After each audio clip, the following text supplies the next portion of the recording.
Welcome to the Gigless Podcast, Season 2, a podcast showcasing the works and talents of those who lost their gigs due to the COVID-19 pandemic. This podcast will feature a range of creatives from the tri-state area who are young visionaries and who contribute to their craft despite the recent events that have happened. Join us today as our host, Remi Leibovic, speaks with Emmanuel Ofori, a hybrid artist who is based in Poughkeepsie, Pennsylvania.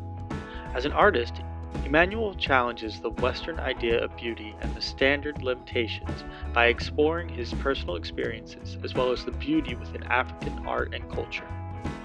You can learn more about his projects and future events in the show notes of this episode. Enjoy.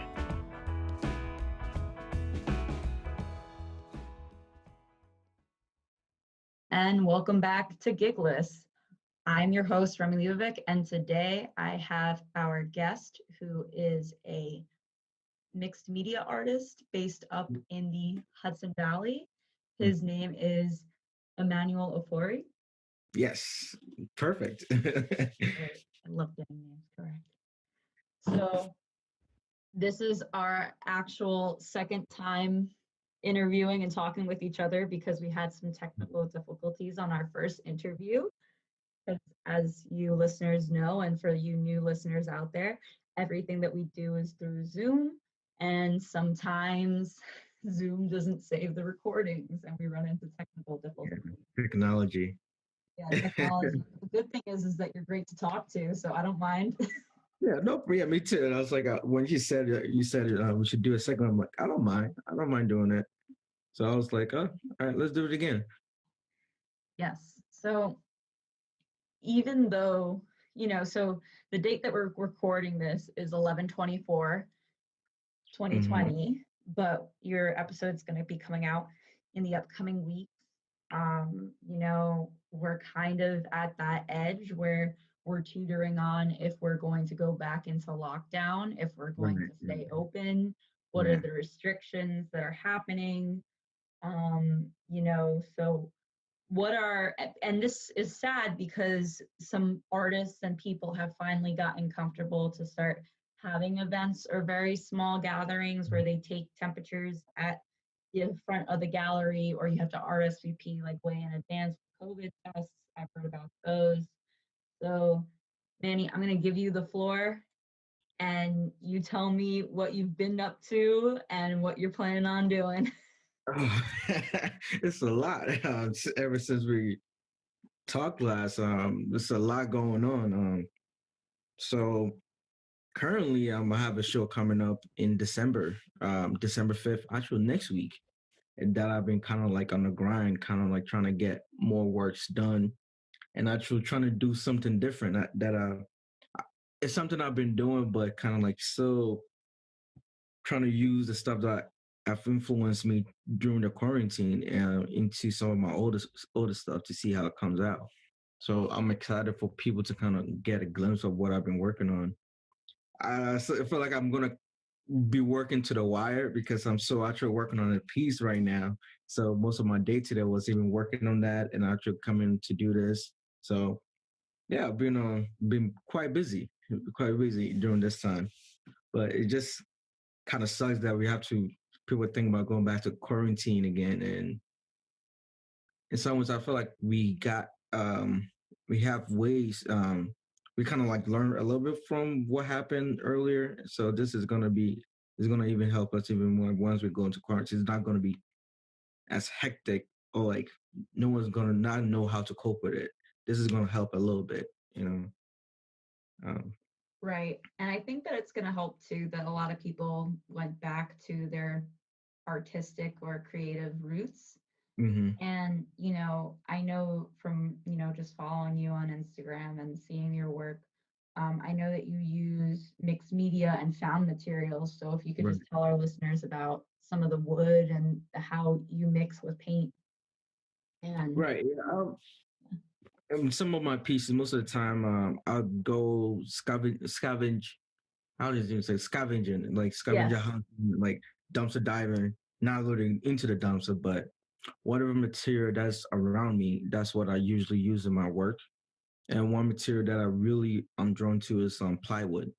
And plywood is very versatile, and it's one of those materials where you can get a little can go a long way.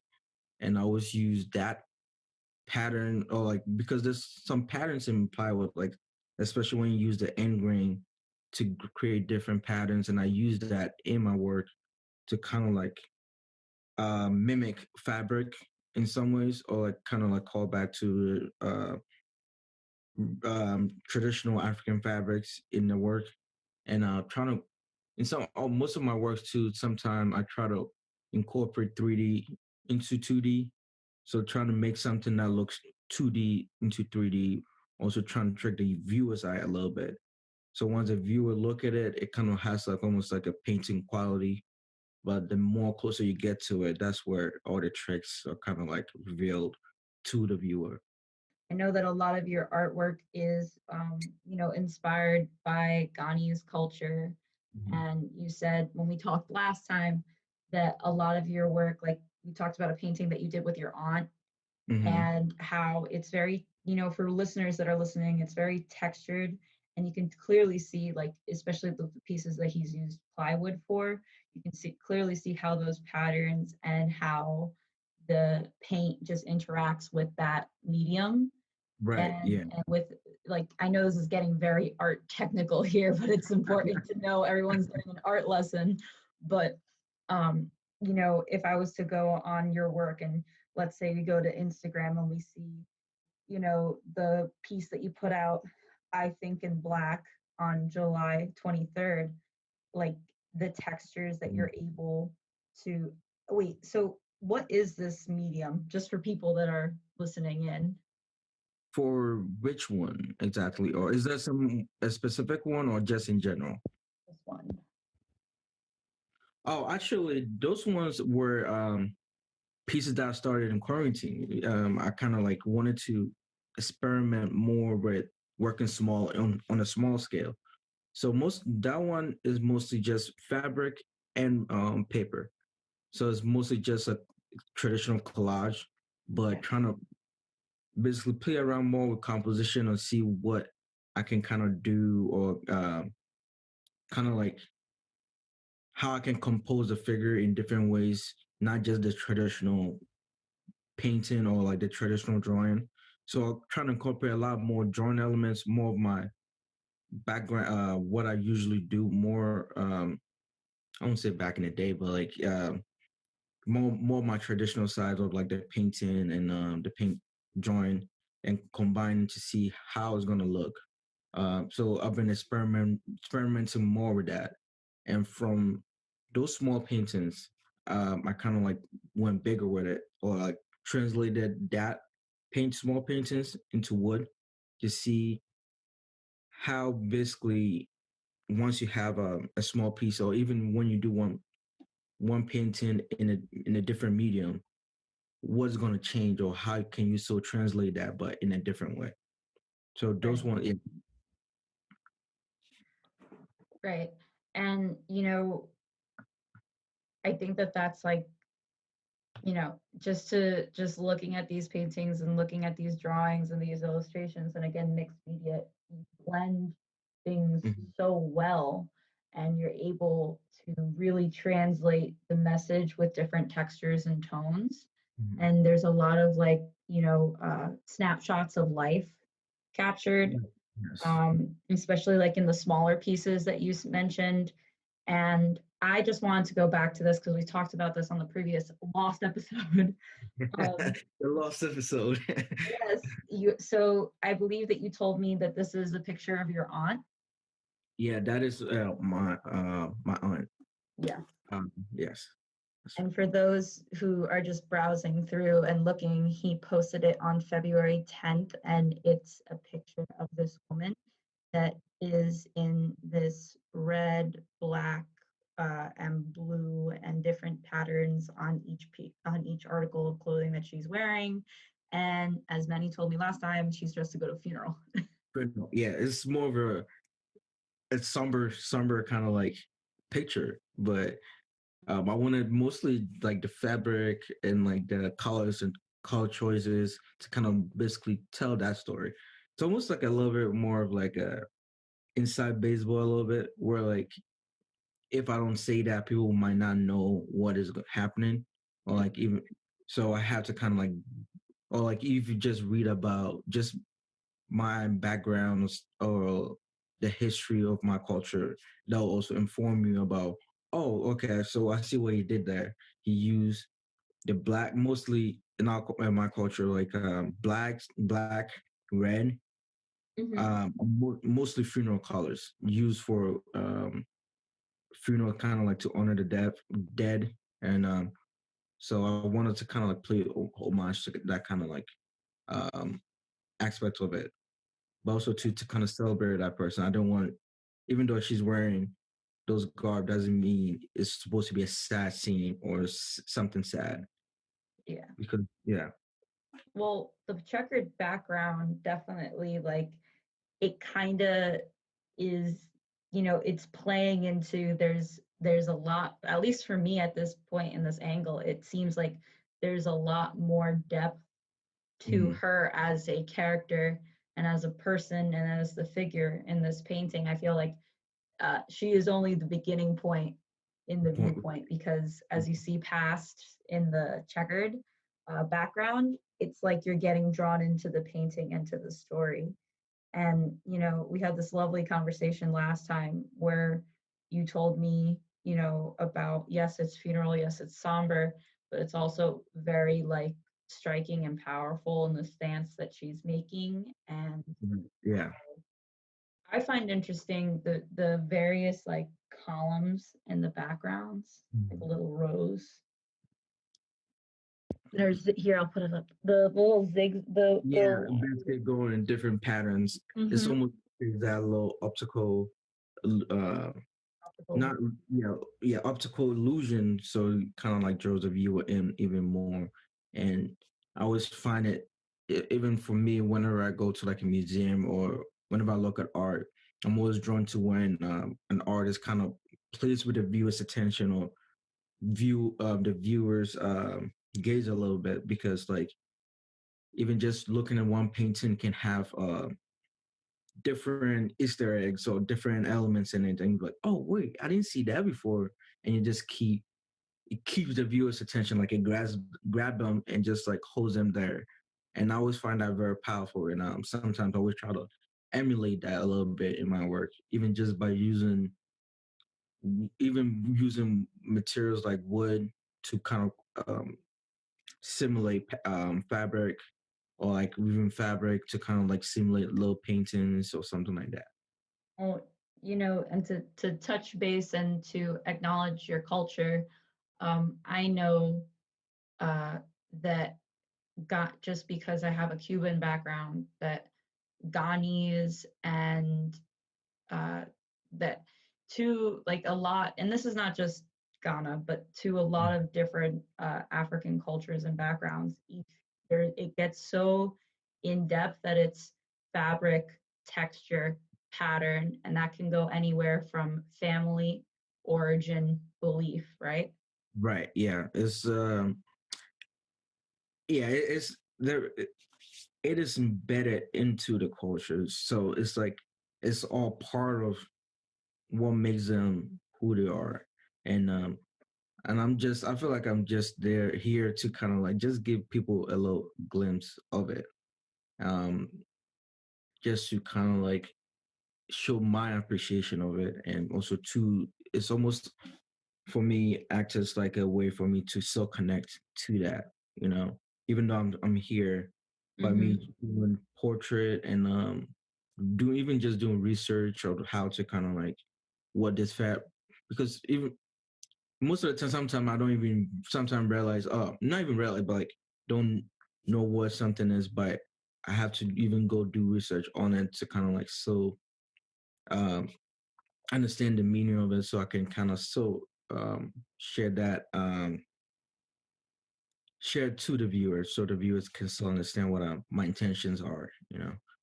And Right. yeah, it's such a rich culture, and I always every single time that I go back home, I always feel like I learned something new, or like I always pick something up every single time, and it's yeah, it's never. I feel like it's one of those inspiration that's never gonna go away from my work. It's always going to keep influencing the next one. Right. Right. And with the last few recent posts that you've made, it seems like there's just like, especially you said that you made this over the quarantine and that, we know that our world has changed drastically, or our ways of life has changed so drastically within the last the last year has been unlike anything else we've ever experienced. But a lot of the art that you have posted, or that I see that the processes that you've been posting and all that, yes, I am Instagram stalking. No, that's but all right. Go ahead. it's just like the people are like the posts and the people are just filled with so much joy. Right. Yeah. And I always, can you expand with that? yeah, I always try to show the highlight of people of my skin color. Basically, just show the to kind of like uplift the people a little bit. I don't want to show us in a negative way or basically put us down. And most of my portrait, just trying to highlight like the joy of the person. And most of the like in the group scenes, like what you were saying, it's almost like a snapshot moment of our daily lives because we still are regular humans. We have daily occurrences. So just giving people glimpses of that is more what I'm trying to go for. And basically, typically, even just in the art history, you don't really see this kind of portraiture. So I'm trying to kind of bring them into like the art canon a little bit.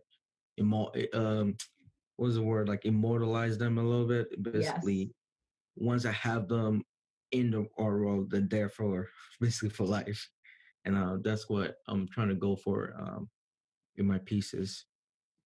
Do you have any inspirations from, your from just Black artists or uh, culture, or like is there any specific Black artists that you are inspired by, or a certain, um, you know, like there's clearly a lot of like with the Rubik's cubes in the background of one. It's just so much color and patterns. Right. And I don't know, that just makes me like really happy, is like just seeing so many different colors and patterns and pop. And then it goes back to some in your woodworkings, like in your woodworking paintings, you see more traditional stuff. But Mm-hmm. like, I'm just happy that you're able to like like you said, like immortalize like joy, essentially. Right. Yeah. For artist influence, there's a number of them. I List them think all. what was that? List them all. Oh, on top of my head, I would say Kanye Wiley is one of them. Basically, the way he kind of paints the black figure in kind of almost like traditional contemporary way, is one of the major influence. Yinka Shinobari, he uses basically basically kind of like African print fabrics in his work, and he's basically kind of talking about post-colonial um, African world, how it's kind of like almost the whole world is almost kind of like cyclical a little bit. Like every that culture a little bit influenced African culture, and African culture is influencing basically European culture in some ways. So he's kind of like commenting about that, like the globalization of our world, and I was drawn to it because like in his work, from what I saw, I always realized that what I learned is the African fabric is not really from Africa. It's actually from it was brought to us by the Dutch into the Western African culture, but we kind of adopted it and made it our own. But everyone always thinks it is made from Africa or Africans made it, but technically it is from a different culture. But by the same time, the way he uses it is kind of like he uses European artists, or European figures wearing the fabric to kind of like comment about that, saying how it's from a different culture, but at the same time, it kind of came from that. Another artist would be Ninjinka Kuya Crosby, and not he, she basically kind of like talks about the duality of living both as a Nigerian artist and being living in America. So those two worlds, kind of like the conflict of that and how to Yes. meld them. So I always trying to like, even because for the longest time I always had that kind of struggle in myself. Because at first I was kind of so ashamed of who I was, but then later on, even by just doing the work that I do, accepting who I am as a person, my culture, my skin color, kind of made me proud. So it that's kind of the artists that I look at, and those most of those artists are the ones that kind of like influence my work a lot. Right. There's a lot more I can't really think on top of my head at the moment, but like if I can just like still list them all at the same time. No, but those are all great artists. You know, they to remark on the first person, the first artist. I forgot his name, and I'm so Yeah, sorry. King All this Diwali. time. Yes, he painted Obama's portrait. Mm-hmm. And let's just say that for those of you who are not familiar with this artist's work, he got so deep into symbolism and the mythology of that portrait because to anybody it just looks like Obama sitting on a chair and in the back there are some bushes, but within to art facts Right. Yeah. within that the mums like the chrysanthemums, the mums Mhm. that we see like around Halloween and all that, mums are actually the official flower of the city of Chicago where Right. You he see, was mayor. that's Yeah. incredible. I didn't even know that because that's what I kind of like about art is that what what I like about art in general because you can imbue that into the work and it can still because I always like the fact that it can be what it is. It's like, oh, it's just a guy sitting in the bushes, but in Yeah. that is so meaning symbolisms and you can draw where you came from it. Or like you can still get that. And I always feel like it enriches it makes the painting even better once you know it more. It's like, oh wow, I didn't think this was part of it and now makes it even 10 times even better. Right. And so, you know, to get back to your work and, you know, just knowing all these different inspirations and these um, places that you take them from, especially because they're so personal and meaningful. When you go, you said that you're a gallery artist. When Mhm. to any artist who's listening out there, um, when you go into a gallery space, how do how is your artwork primarily because of the fact that it focuses a lot No, on your experience thank as you. a Black man, as a Ghanese person, as having all this, how like does the gallery force you to adapt to them or can you adapt to that gallery, especially post COVID and post Right, all yeah. these events like that have happened and all these discussions? Like, I'm so take as much time as you need on that. Yeah, because you can definitely adapt to what a gallery wants or if you want your work to be sellable. But my method is I don't care about that. I'm just doing this so people can see my work, and I'm doing it mostly for me because I always feel like the reward might come later on. It's like right now I'm not looking for monetary gain. It's if it comes, it comes. So I'm not trying to compromise my work for that. I'm just using that more as like a weird to say like almost like a marketing ploy to kind of like get myself out there more for more viewers to see. Um, there's a Black artist in Poughkeepsie that's doing this, and people can do it because in Poughkeepsie it's hard to. I would still find it hard to find like different people of color artists there. So it's kind of almost like a calling card. All right, let's all gather and like trying to like make something happen here, and we're trying to start something new. So I don't go into in some ways it's hard, but at the same time, I would still have that conflict. Like, oh, wait, should I be making money or should I not be making money? But my goal is not for that. For like my real paintings, the personal paintings, is just to get my work out there. If it sells, it sells. But if it doesn't, as long as I'm happy, I'm happy with it. Right. No, and that's just, I think that's a conflict that all artists have, especially Mhm. like when there's a price tag on it, like when there's monetary value given to something. I feel that we compare ourselves to that value. Like we About it, think a yeah. painting is worth, let's say $100, and Mhm. someone's like, I got five, that's gonna like, kick you in the stomach, like, ooh. But to have that such joy in your work, like a lot of your um figures and characters in your work do, like that really carries and shows. Thank you. Appreciate that. Yeah. Mhm. And because you know the the world is just always shifting now, and I feel like it's changing at such a faster pace. Yeah. And one of the things, because in the last couple months we've been experiencing, and like the whole collective art world has just kind of changed, either gone virtual Hmm. or gone, like, people just like disappeared and took it as a long residency. Yeah. Oh, yeah, it sure does feel like that. Yeah. Right.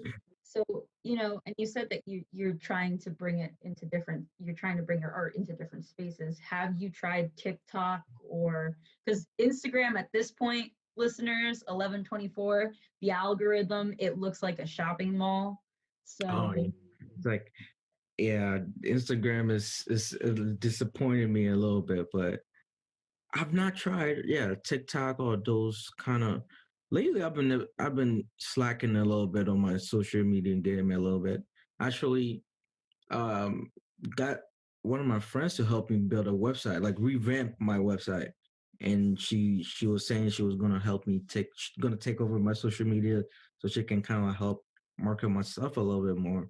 Which I was like, thank you, whatever whatever you need, I'm gonna be, because I am so bad with those kind of stuff, like trying to, because even in the social media game, you want to have like a constant pulse and to get your stuff, almost like a like a currency, consistency. yeah, consistency. And yeah, lately I've been so busy off track with different stuff that I've not posted for quite some time. So I need to get back into it and Yeah, just like promoting my shows and what is going on. I know what you mean, because it's like, take pictures of your work. Well, if I take Yeah, pictures of my work, I can't work on my work. my work. Yeah. And it's almost as if you need like a little camera crew to follow you around to take all the pictures, because that's the thing about that people don't realize about artists, especially artists such as you that are in gallery spaces. You're your own promoter. You're your own promoter, accountant, Yep. manager. It's like I saw a meme about that on like an art page, like artists are their own promoters, basically curators, like movers, everything. So you always have to do multiple things all at once, and sometimes it can be exhausting. So yeah, I'm trying my best with it, but that's one aspect that I'm lacking in, and that I need to get a little bit better on, like marketing myself a little bit more or getting myself more out there. Right. But yeah.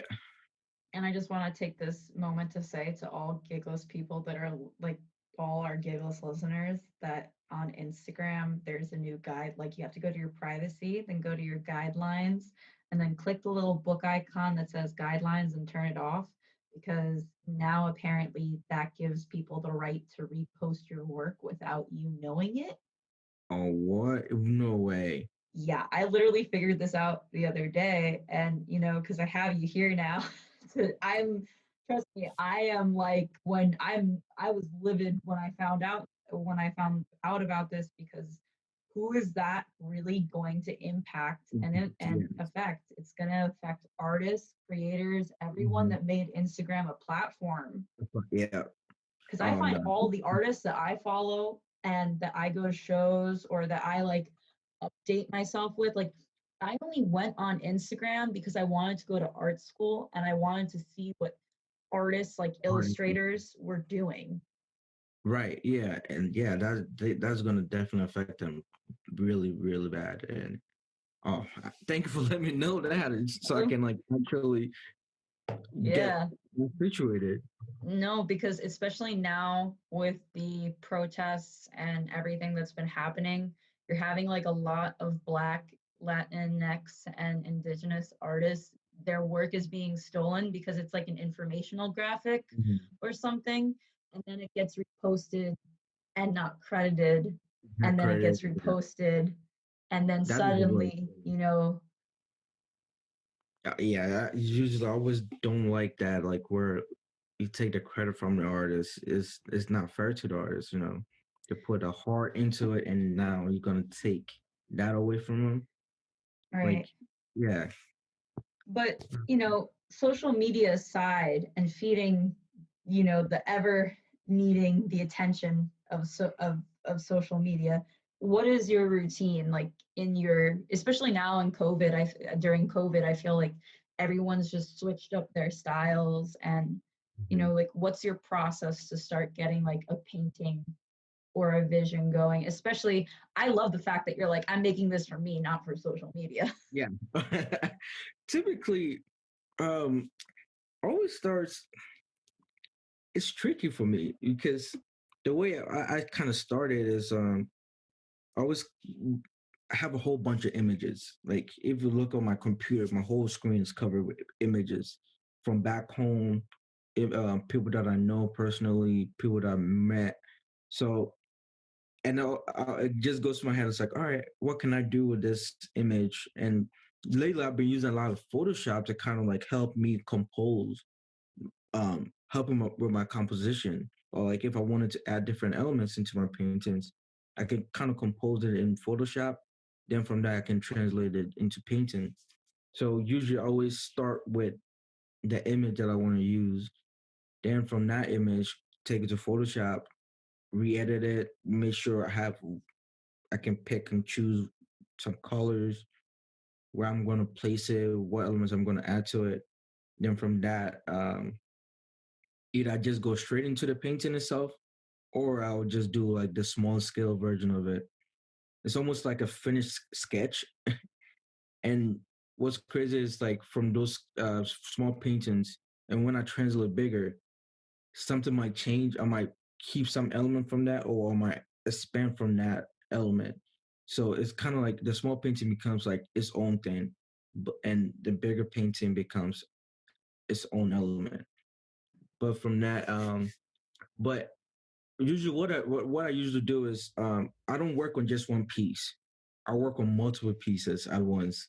So I can have like right now, if you look at my desk, I have like 3 or 4 sketches on the table that I've not even finished drawing yet. And I'll be working on the painting, a couple of wood pieces in my garage. Um, and the painting itself will be on the wall. So I'll be going back and forth, like doing multiple things. And so in the span of like 2 or 3 months, I can get like 4 pieces done, or like Right. I can get like 4 different pieces all done. It's like, all right, now I can take a little break, then do it all over again. That's great. Yeah, Oh my that's goodness, that's mine. so great to be able to just I was telling you the other day, like I just started sketching I just started sketching into my routine again on a daily basis. And, I'm just happy to see that you have it like down pat and that you can produce so what I think is so much in such a short amount of time. Right? Yeah. Sometimes it's still amazement, like, oh wow, I have all this stuff. But one thing I'm bad at is like I can start a painting or like I can start like a project, Hmm. and it'll just sit on my wall for quite some time. I don't know what it is, but it's not like losing interest in it, but I lose some. attachment to it for a Right. little bit because I kind of like found my new thing that I want to work on, and I work on that. Then I lose a little interest, and I just go back. So I keep bouncing back and forth with it. So it's like even, but uh, my thing is like whenever I start painting, I can paint in a day. Like I can paint one piece in a day. But what takes longer is having the drive or the motivation to finish that painting is what takes longer. Right. Because what was it? I think a week ago, I had a painting that was sitting on the wall for almost like a year that I just finished because I lost interest in it. Is So it gonna be in the show? yeah, actually, it is going to be in the show. So it's like, you know what? Let me get my butt to it and just get it done because it's been sitting there for way too long. So it's like, you know what? Sit down. Don't focus on anything else. Just focus on this and get it done. Is So this I show actually got that's it. coming up on December 5th, is it gonna be what how many shows have you done this year? Because I know that everybody's kind of gone virtual as well. The last time we spoke, you said that the galleries that you were working with went virtual. So I've done a couple of them, but mostly it's more small scale shows. hmm So the same gallery, and I've been doing a lot of the smaller works. So it didn't I didn't have that kind of burden to kind of like create a number of different works. So I'll just the small scale painting helped me kind of create a number of numerous amount of work in a short period of time. So I can kind of like um so because for the gallery that I'm associated with, every month we have to come up with three different works that we want to hang for the gallery. We still had to do it during quarantine because it kind of was so kept us going a little bit. Um, or right. the art, yeah, give us like a drive to still do our work. So, Mhm. which I kind of appreciate them doing that. So that's what I've been doing, and that's what I've been hanging. That's what I've been like doing for the gallery, just smaller works for them, just to keep myself on that path. And just like now that I have mine show coming up, I wanted to kind of still get back into what I traditionally do. So that's where I wanted to see how working smaller scale would translate into the bigger scale. Right. Do you have themes that you guys do? Like that you had to do you have to adhere to a theme? Do you have to react to the current, climate that we're in? Certain Or months, oh, sorry, what go were you ahead, saying? go ahead. No, I was saying certain months we do. Like during July we had a show called Abstract. So it has to be an abstract piece of art. But if you're a member of that gallery, you don't really have to adhere to those rules. You can do basically, you have the wall space, and whatever you want to do in that wall space is up to you. So if you want to still hang up the same type of work that you've been hanging up, you can certainly do so.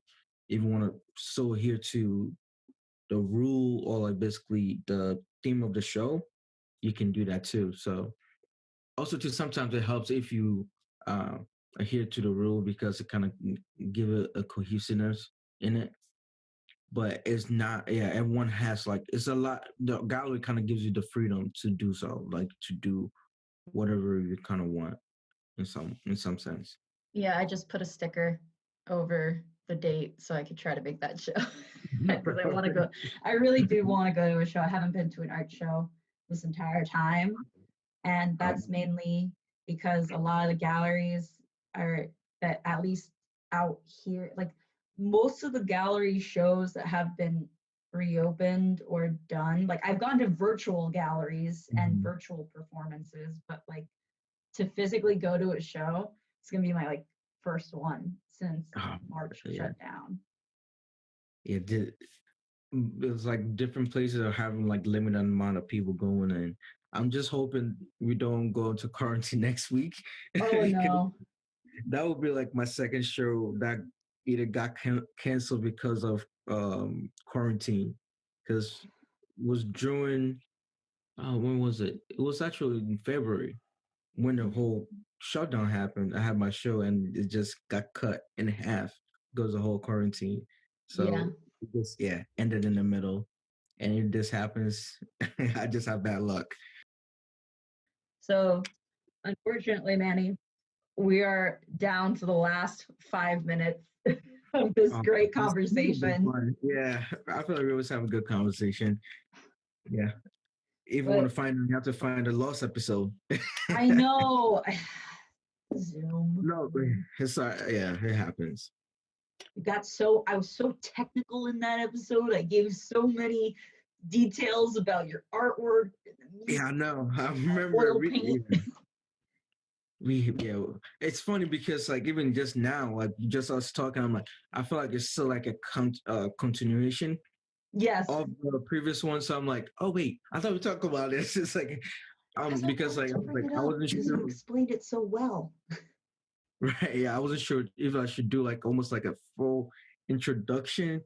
So I was like, oh wait, people already knew that, but I was like, no, let me just do a brief one. But Don't worry, we're going to do the whole. We're going to give you the whole. You're going to get the whole page, the whole Instagram photo, everything that could possibly be out there. And so, like, what is so what are your final thoughts basically? Like, what are you looking forward to in these next couple months, like like as an artist, like personally? um want to basically get this works out there. Um not gonna take a break. So gonna keep grinding and do more stuff, more work. So I'm gonna a little revert back a little bit more to the small scale because the weather is getting cold outside and I can't really do full paintings outside. So I might go backwards a little bit just for a brief moment to kind of still get more inspiration and because like once you have a big show like this, sometimes it kind of like drains you a little bit of like some creativity. So you always want to. I'm always looking for like the next challenge or like how can I improve my work or how can I improve what I do because like in some way I don't want me to be even just my work or whatever I do to become stale or to become what was the word, monotonous. Yes. Like so I always want to kind of like still find ways to make myself better or my work better. So that's where I need to do a little bit more soul searching for the next series of works that I'm going to be working on. Right. And I'm excited for it. Like, yeah, all this internalization being channeled into artwork because I tell this to everybody that's looking at art that we're going to reflect back on this time. And a lot of people have actually talked about the artwork that has come during the period of the Mhm, Spanish flu. mhm, And, a lot of people channeled that and coped with that. Like a lot of artists really, talked about it through their mediums, through their art styles. And I think, especially now, artists such as yourself are going to be, it's going to be paramount when people look back and be like, what was it like to live during that time, right. especially coming from all these different perspectives.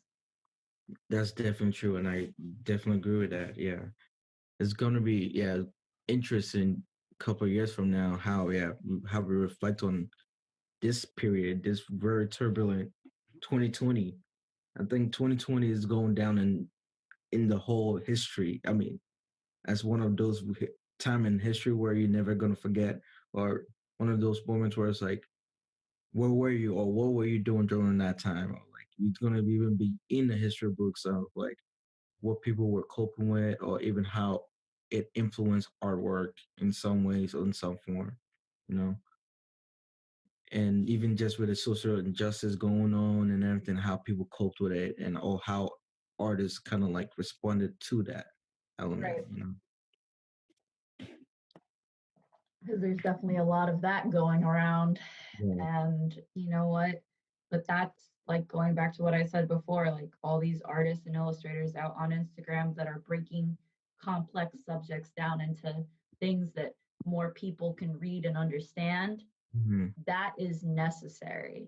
It And is. I think for you, the way that you highlight, like, hanging out with your childhood friends or seeing the people in your family as like these figures that are going to be immortalized.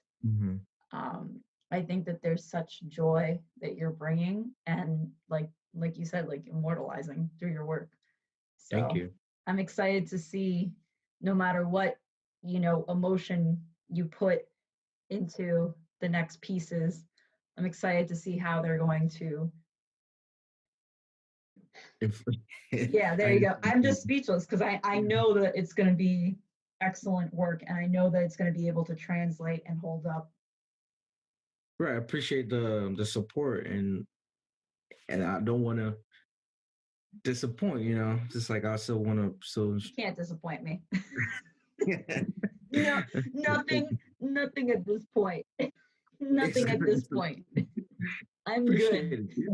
Yeah. Thank you for the Gigless is a good opportunity space to come in here and to share my perspective and give my view on my work and stuff like that. Give it my work a space to kind of like to influence or even like to put my work out there for other people to kind of to view. Appreciate right. that. Thank you. No, of course. And that's, what I say to everybody that asks us about this platform is that, Gigless is an open door policy. You want to talk about your work, you want to talk about how you became Gigless over this pandemic, literally just send us a DM over Instagram. We will talk to you and we will schedule a time. Right. Yeah. Thank you. Yeah. Hopefully we do more of this. Absolutely. We're definitely thinking about doing a follow-up series when everything great. is like normal or we're in the clear, or Oh yeah, definitely. Yeah, we definitely got to do another one. This should be fun and see how. Yeah, a follow-up will be great. Yes. So thank you guys again for listening to this episode of Gigless. Again, our guest today is Emmanuel Ofori, and I've been calling him Manny. And Manny, where can we find your work? You can find my work on. I have a website. It's called mannyofori.com. You can find my work there, or you can find my work on Instagram at Ofori_Inc. And also on Facebook too. Sometimes I post some stuff on there, so you just search up Emmanuel Ofori, can pick them up, and that's basically it. Well, thank you so much for being on this episode of Gigless. Yeah, no problem. Thank you for having me. All right. Okay, Dan, take us out. Thank you for listening to the Gigless podcast, hosted by Remi Leibovic and produced by Dane Wagner. The song used for our intro and outro is Beach Walk by Unicorn Heads. If you enjoyed this podcast, head over to our social media pages on Instagram at Gigless Podcast and our website, giglesspodcastblog.wordpress.com. There you can find out more about the artist, contact the host and producer, and find out more about our schedule. Thank you.